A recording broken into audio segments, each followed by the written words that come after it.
Stanford business professor who has written extensively on the best ways to manage employees. In The Human Equation, he writes about organizations that look for success in the wrong places and can cause irreparable harm and send them into a death spiral. For example, a company with performance problems, such as low profits, will respond with cost-cutting initiatives. These include reducing employee training, layoffs, salary freezes or cuts, outsourcing, and using part-time workers. Employees respond negatively to such tactics through a decrease in motivation and work output, losing focus on their jobs, making mistakes and causing accidents, and job dissatisfaction that leads to high turnover rates. The employee's response to the cost-cutting initiatives actually lead to a decrease in productivity and can negatively affect customer service, further compounding the problem of low profits. Jeffrey Pfeffer is a Stanford business professor who has written extensively on the best ways to manage employees.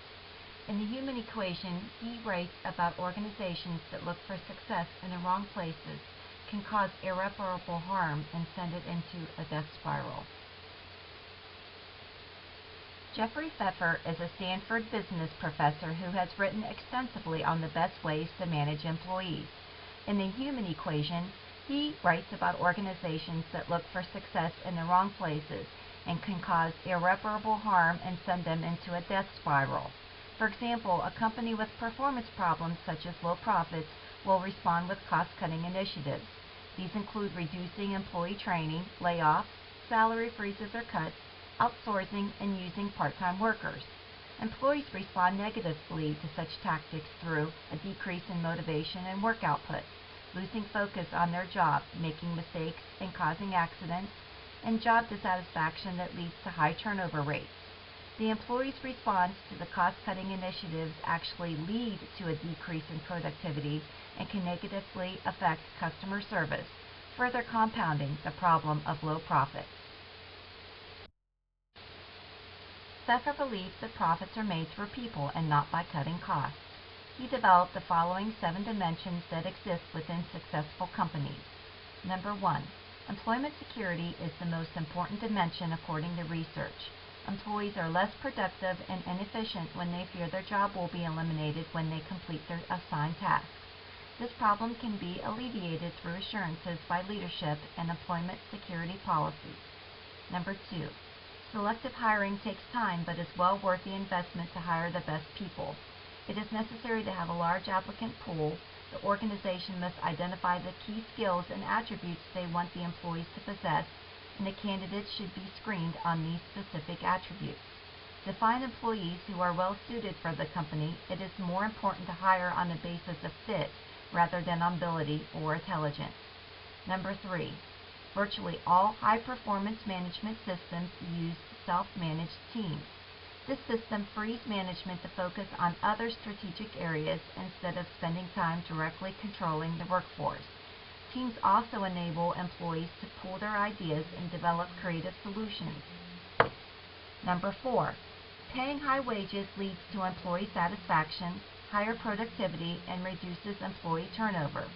Furthermore, making compensation contingent on the overall performance of the organization increases worker motivation to put forth the extra effort and builds morale because employees feel it's fair that they share in the company's profits that they helped produce. Number 5.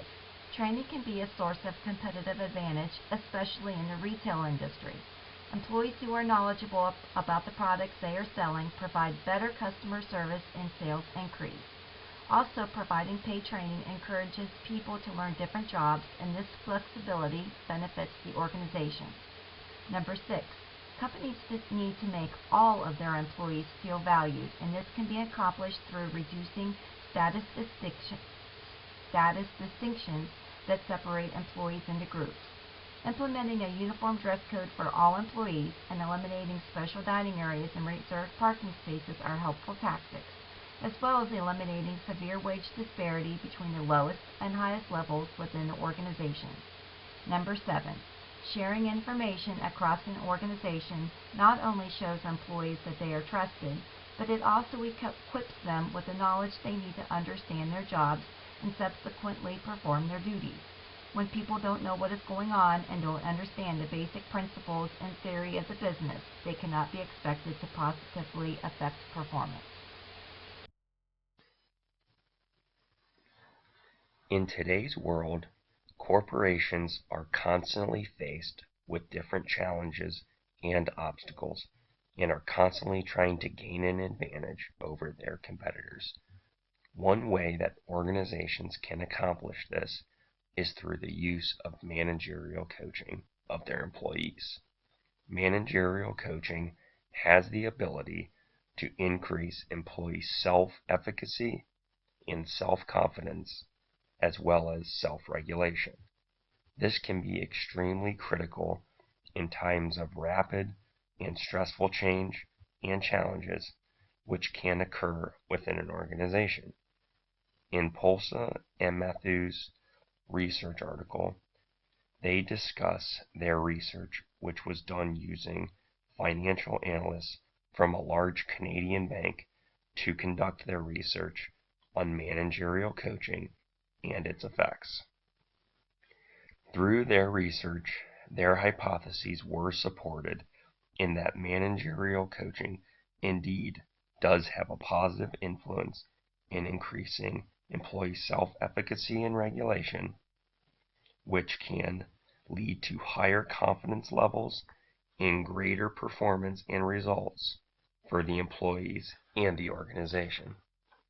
Having employees with increased self-efficacy and regulation can lead to better work ethic and better decision-making during challenging circumstances. An increase in this area could also lead to greater results for the organization and a clear advantage over the organization's competition. Managing through coaching can be extremely crucial in an effort to gain competitive advantage over an organization's competition. This supports the idea of a positive relationship between managerial coaching and competitive advantage. Our present business environment consists of increased competition and rapid change, which has caused companies to become more responsive to different challenges. Managerial coaching has the potential to raise employee self-efficacy, confidence, and regulation, and can certainly be a recipe to sustainable competitive advantage for an organization.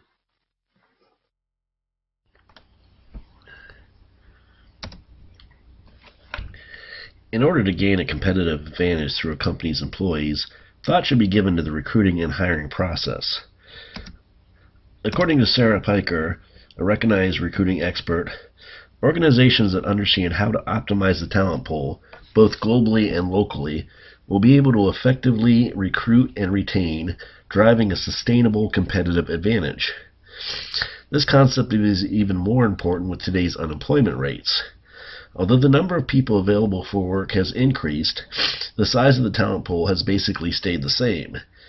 That is because regardless of the number of people applying for jobs, the distribution of average, good, and great candidates in the talent pool remains unchanged. So the challenge goes further than finding the right people for the right jobs. Escalating numbers of college graduates are entering the workforce, but they will not possess the same knowledge and skills as aging workers. This requires organizations to invest in training and development to cultivate a workforce with the skills they require. Organizations need to fish where the fish are and consider those candidates with transferable skills, knowledge, and capabilities. They must refine job descriptions and candidate evaluations to identify people with teachable fit rather than the traditional fit.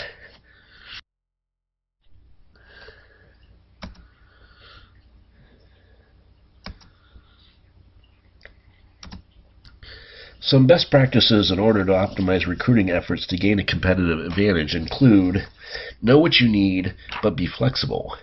Define what you need and be willing to broaden the scope of skills and talents you are looking for based on what is available. Consider redesigning jobs so they become more engaging for the people undertaking them. Identify individuals with transferable skills. Think about candidates with comparable skills from other industries, or expand your search by sourcing candidates in different geographies. Hire for innate talents and be willing to invest in training. You may find a candidate with the right attitude, experience, and problem-solving skills, but who is lacking a certain certification or skill set. Once you have defined the skills and talents required for a position, prioritize the characteristics most important to get the job done, and areas that can be successfully achieved through training. Draw from the in-house talent pool. Identify internal resources you can grow and nurture. Cross-train your workforce so they are able to perform a broader variety of tasks. Make diversity a reality. To bolster diversity, make sure the organizational culture will enable diverse employees to thrive. Be willing to invest in training so you can meet diversity goals. Identify and create alliances with national minority organizations or trade associations, and target recruitment advertising to minority publications. Build a candidate pipeline. Finding qualified talent is complex and time-consuming.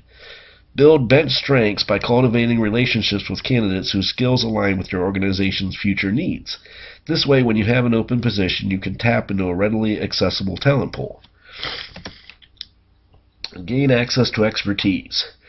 Considering partnering with a recruitment process outsourcing provider to manage the influx of resumes, improve processes, and deliver a better candidate experience. By following these practices, a business should be able to recruit and hire from a gifted talent pool and thus gain a competitive advantage through their employees. Along with the 7 dimensions of a successful organization that Susan just mentioned, Jeffrey Pfeffer also talked extensively about 6 other practices for managing people to gain a competitive advantage in a 1995 article he wrote for the Academy of Management Executive, titled Producing Sustainable Competitive Advantage Through the Effective Management of People. Incentive pay is important because it gives employees the chance to share in the success of a company. Although people are motivated by more than just monetary gains, including security, fair treatment, and benefits, having a well-designed incentive plan is important for the success of an organization's employees. Employee ownership is important because it gives employees a desire to create long-term growth and sustainability for an organization. If people feel as if they have stake in an organization, they are more likely to treat it with respect and do what is best for the organization. Participation and empowerment is believed to increase both satisfaction and employee productivity. One interesting thing that Jeffrey Pfeffer mentions in this article is a set of rules that Nordstrom has. Rule number 1, use your good judgment in all situations. There will be no additional rules. The 4th practice is cross-utilization and cross-training. They are important for 2 reasons. First of all, cross-training and cross-utilization help keep the information between groups transparent, and the more people that know about one another's job functions, the better the communication will be amongst the team members. The second reason is that cross-utilization and cross-training help keep the job more interesting and help people from getting stagnant and bored within their job. Wage compression is the 5th practice that Jeffrey Pfeffer talks about in this article. He says that it is important because it often limits the time individuals spend playing the politics game at work and leaves them to concentrate their efforts on productivity. It is also believed that employees concentrate more on performance and being a better coworker if everyone feels that they are being paid equally. The 6th and final practice that Jeffrey Pfeffer discusses is promotion from within. He says that it offers employees an incentive to perform well and to learn other and all areas of an organization. It also assures that the company has employees and management that are familiar with the business and already invested in the success of the organization. Human capital are made up of people, roles, and skills within an organization. According to a study done of the Academy of Management Journal, Intangible resources are more likely than tangible resources to produce a competitive advantage. In particular, intangible firm-specific resources, such as knowledge, allows firms to add value to incoming factors of production. The study further argues that specific knowledge are at the core of the theory of the firm. And it further states that knowledge is the most critical competitive asset that a firm possesses. Much of an organization's knowledge resides in its human capital. Thus, firms create value through their selection, development, and use of human capital. Knowledge can be classified as articulable or tacit.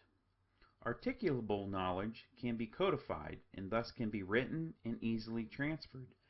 Tacit knowledge, however, is not articulable and therefore cannot be easily transferred. Tacit knowledge is often embedded in uncodified routines and in a firm's social context. More specifically, it is particularly embedded in individual skills and particularly embedded in collaborative working relationships within the firm. According to this study, tacit knowledge is integral to professional skills. As a result, tacit knowledge is most unique, difficult to imitate, and uncertain. It has a higher probability of creating strategic value than articulable knowledge. Professionals gain knowledge through formal education, which is articulable, and through learning on the job, which is tacit. Professionals who provide services are often required to have extensive education and training prior to entering in their fields.